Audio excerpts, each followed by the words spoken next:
Lyra stood on the raised platform that overlooked the training valley of the Garnet Citadel. The morning sky carried a pale silver glow, and the chill wind flowed across the stone ridges. The valley was vast, shaped by ancient eruptions and generations of warriors who had trained there. Today it held only two figures. One was the Garnet champion Ralvik, who carried a curved blade that shimmered with energy. The other was a human named Orin, who carried nothing at all. Lyra had heard stories of humans.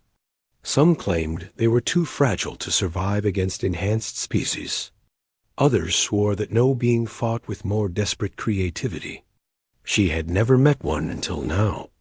Orin stood barefoot on the pale stone floor and rolled his shoulders with a quiet breath. His hair was tied back, and his eyes tracked Ralvik with a calmness that unsettled the gathered Garnet officers. Lyra was not an officer, but the daughter of the ruling council's advisor. She was allowed to observe because she had argued that the arrival of a lone, human mercenary would shape their future alliances. The moment she saw Orin step into the valley, she knew she had been right.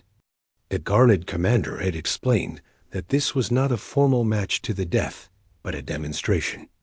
Ralvik would show that Garnet warriors remained unmatched. Orin would provide an example of the strange fighting style humans claimed to master. Lyra suspected the commander wanted to humiliate the visitor. She also suspected Orin already knew that.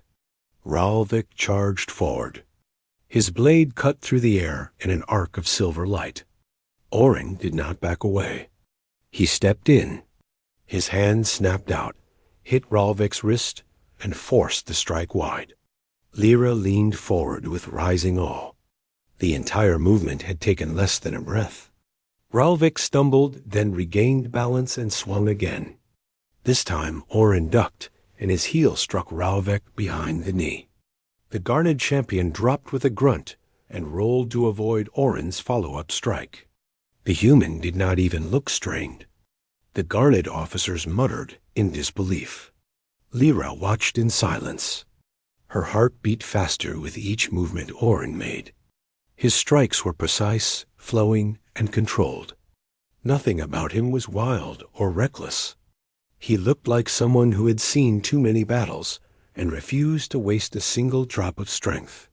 She had never seen a Garnet warrior move like that. She had never seen any being move like that. Ralvik lunged again in frustration.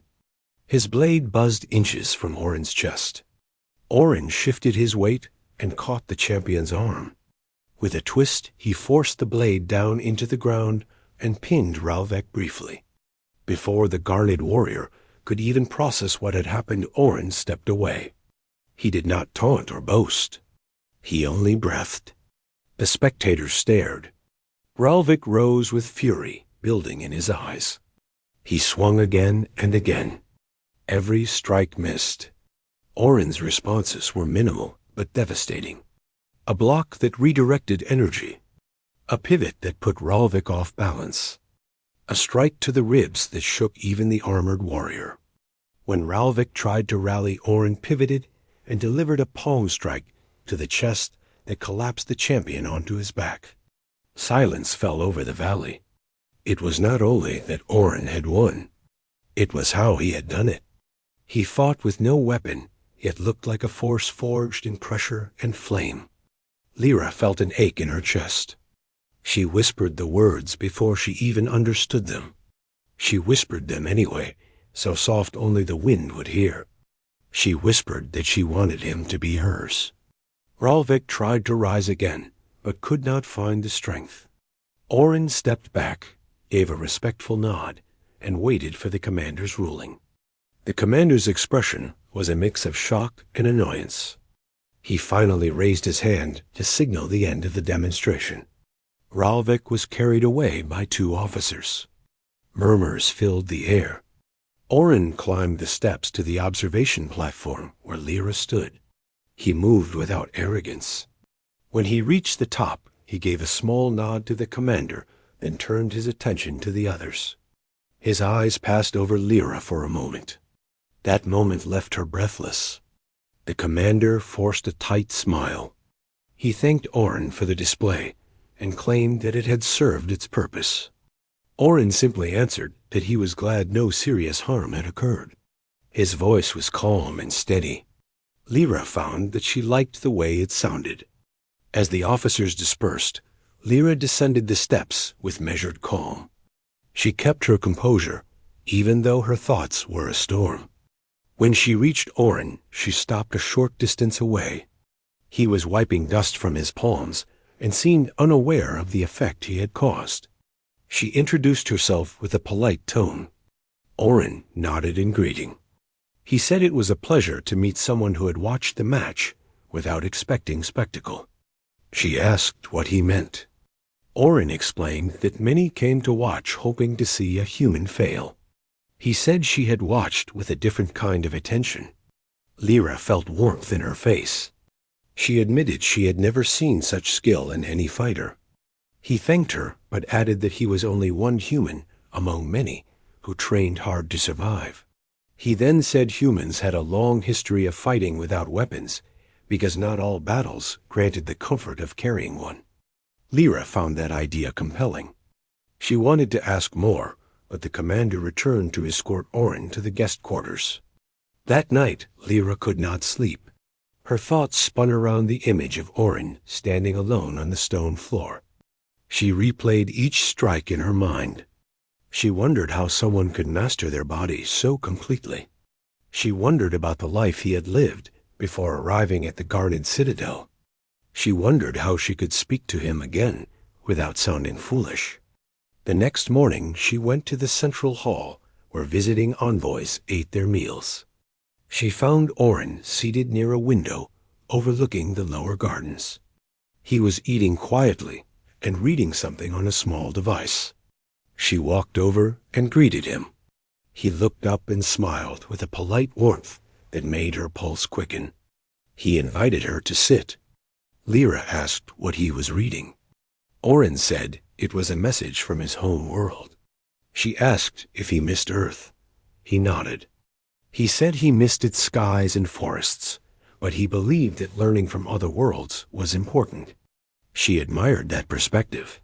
She told him the Garnet people valued strength, but sometimes forgot to value understanding. Orin said that strength meant little without purpose. She considered that and found it true. They talked for a long while. Orin spoke with humility and thoughtfulness.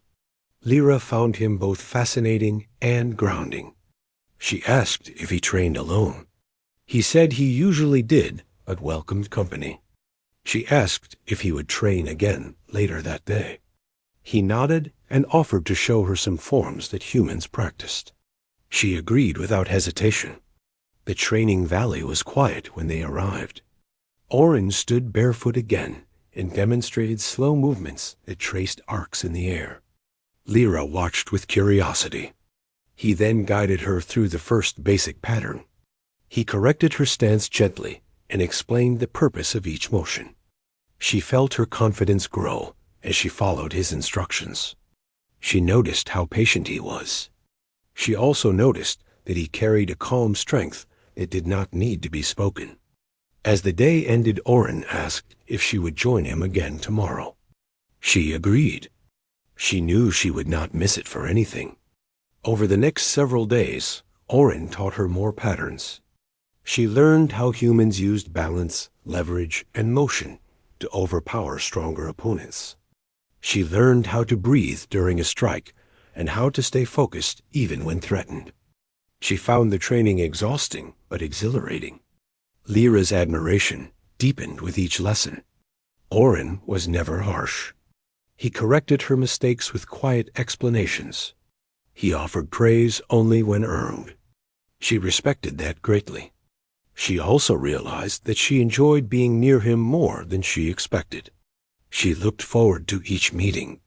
She felt the weight of the words she had whispered during his battle. She wondered if she would ever speak them aloud to him. On the 7th day, a Garnet patrol arrived with urgent news.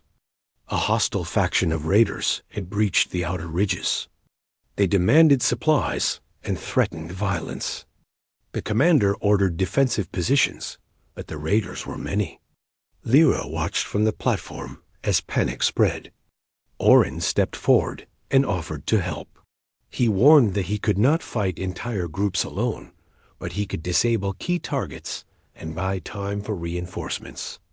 The commander hesitated, but agreed. Orin prepared quickly. Lyra followed him to the ridge path. She insisted on accompanying him. He told her it could be dangerous. She said she knew that she would not hide in the citadel while he risked himself. He studied her face for a moment, then nodded. The raiders were large and heavily armored. They fired pulse shots across the ridge. Orin moved between the rocks with fast precision. Lyra followed behind and used the cover he indicated. When one raider advanced, Orin lunged forward. He grabbed the raider's arm, twisted the weapon away, and struck the armored figure in the throat. The raider collapsed. Orin moved to intercept another attacker. Lyra watched with the same awe she had felt during his first battle. Orin fought with bare hands again. He used the terrain to his advantage. He tripped one raider into a rock formation. He forced another off balance and knocked him unconscious. Lyra saw that the raiders grew hesitant. They had not expected resistance like this. Reinforcements from the citadel soon arrived. The raiders retreated under heavy pressure. When the battle ended, Orin sat on a rock to catch his breath. Lyra approached him and checked for injuries. He assured her he was fine. She told him he had saved many lives. He said he only did what was needed.